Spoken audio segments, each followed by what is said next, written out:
بسم الله الرحمن الرحيم. السلام عليكم. kusoo dhawaada warkeedii caalamka. ninka u qaabilsan siyaasadda arrimaha dibadda midowga reer Yurub Javier Solana oo kulan kula yeeshay magaalada Lisbon waqti ka socda dalka Iran. magaalada Baghdad ee xarunta dalkaas Ciraaq ayaa maanta maxkamad lagu saaray 6 nin oo ka tirsanaa xukuumadii Saddam. 3 ka mid ah raggaas ayaa waxaa lagu xukumay daldalaad. dalkaas Afghanistan waxaa lagu soo waramayaa in gaashaanbuurta NATO ay u garaabeen cabashadii ka soo yeedhay madaxweynaha dalkaas Afghanistan Hamid Karzai oo eedayn u soo jeediyay ciidamada NATO ee ka howlgala dalkiisa. xisbiga shaqaalaha ee dalka Britain ayaa shirweyne ay maanta ku yeesheen magaalada Manchester City waxa ay ku doorteen ninkii qaban lahaa jagada hoggaanka ee xisbigaas. ururada shaqaalaha ee dalka Nigeria oo maalmihii la soo dhaafay ku jiray shaqo joojin ay uga cabanayeen dhibaatooyin haysta ayaa waxa ay ku baaqeen in ay soo afjarayaan shaqo joojintii dibna ugu laaban doonaan hawlahoodii. roobab wata dabaylo aad u xoog badan oo ku dhuftay qaaradda Aasiya ayaa magaalada Karachi ee dalkaas Pakistan waxa ay ku dileen 228 qof.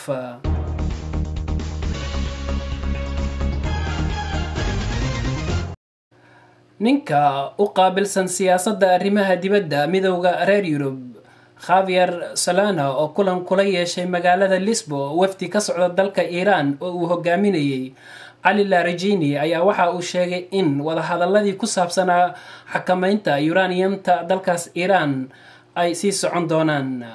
Javier Solana ayaa waxa uu sheegay in kulan kale ay yeelan doonaan iyaga iyo reer Iran bisha soo socota ay nagu soo foolle. Javier Solana oo hadlayay shirkaas kadib ayaa sheegay in mar kale ay wadahadalo isugu soo noqon doonaan bisha soo socota. Mr. Larijani oo ah madaxa wafdiga Iran uga qaybgalay shirkaas ayaa isna sheegay inuu doonayo in xal siyaasadeed iyo wadahadal lagu dhameeyo khilaafka uraniumta ee Iran, isaga oo ka digay cunaqabatayn la saaro dalka Iran inay keeni karto dib u dhac ku yimaada horumarka wadahadalada.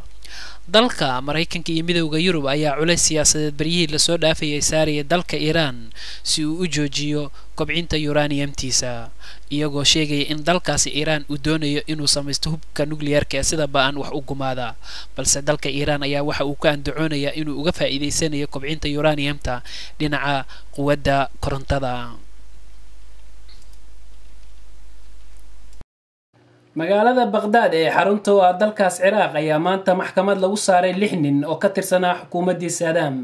3 ka mid ah raggaas ayaa waxaa lagu xukumay daldalaad. maxkamadaas ayaa maanta dil ku xukuntay Ali Hassan Al-Majid oo dalka Ciraaq looga yaqaano Chemical Ali. ninkaas oo sida la sheegay magacaas ku helay kadib markii uu amar ku bixiyay inay ciidamadii xukuumadii Saddam ku buufiyaan gaaska sunta magaalada Anfal oo ku taal waqooyiga Ciraaq ayaa lagu eedeeyay inuu mas'uul ka ahaa dil loo geystay dad gaaraya 50,000 ilaa 180,000 oo Kurdi ah, kuwaas oo la laayay sanadihii 80-meeyadii. sidoo kale waxaa xukunkaas iyana dil lagu xukumay 2 nin oo kala ah wasiirkii difaaca ee xukuumadii Saddam Sultan Hashim Ahmed iyo Hussein Rashid Al-Triki oo ahaa madaxa ciidamada ilaalada ee jamhuuriga. sanadkii la soo dhaafay ayay ahayd markii sidoo kale daldalaad lagu xukumay madaxweynihii hore ee dalka Ciraaq Saddam Hussein iyo ku-xigeenkiisii Taha Yassin Ramadan oo la daldalay, iyadoo sidoo kalena qoorta lagu gooyay Barzan Tirkiti oo ay walaalo ahaayeen Saddam Hussein. dalkaas Afghanistan waxaa lagu sssoo waramayaa in gaashaanbuurta NATO ay u garaabeen cabashadii ka soo yeedhay madaxweynaha dalkaas Afghanistan Hamid Karzai oo eedayn u soo jeediyay ciidamada NATO ee ka howlgala dalkiisa. afhayeen u hadlay NATO ayaa waxa uu sheegay in ay gaashaanbuurta NATO isku dayayaan inay wanaajiyaan howlgallada ay ka wadaan dalkaas Afghanistan. Hamid Karzai ayaa ku eedeeyay ciidamada NATO ee uu horboodayay Mareykanku inay gabeen wada shaqayntii ay la lahaayeen isbahaysiga Afghanistan, taas oo keentay in la laayo dad rayid ah. eedaynta Karzai ayaa timid kadib markii 90 qof oo rayid ah ay dileen ciidamada gaashaanbuurta NATO toddobaadkii la soo dhaafay. xisbiga shaqaalaha ee dalka Britain ayaa shirweyne ay maanta ku yeesheen magaalada Manchester City waxa ay ku doorteen ninkii qaban lahaa jagada hoggaanka ee xisbigaas. waxaana ay doorteen ninka lagu magacaabo Gordon Brown oo ah wasiirka dhaqaalaha ee dalka Britain. Mr Brown oo ah 56 jir isla markaana hogaamiye wasaaradda dhaqaalaha ee dalka Britain ayaa noqonaya ninka jagada kala wareegi doona Tony Blair iyadoo uu maalinimada Arbacada inagu soo fooleyna la wareegi doono xafiiska ra'iisul wasaaraha. xisbiga shaqaalaha oo hogaanka dalka Britain soo haya sanadihii la soo dhaafay ayaa sii xukumi doona dalkaas ilaa iyo sanadka 2010 xilligaas oo ay tahay in la qabto doorashooyinkii guud. ururada shaqaalaha ee dalka Nigeria oo maalmihii la soo dhaafay ku jiray shaqo joojin ay uga cabanayeen dhibaatooyin haysta ayaa waxa ay ku baaqeen in ay soo afjarayaan shaqo joojintii dibna ugu laaban doonaan hawlahoodii. ururada shaqaalaha ayaa shaqo joojintaas sameeyay iyagoo ka cabanaya qiimaha saliidda oo la kordhiyay waxayna sheegeen inay dib ugu laabanayaan hawlahoodii kadib markii ay xukuumadda dalkaas Nigeria u ballan qaaday inaan la kordhin doonin qiimaha saliidda muddo sanadaha.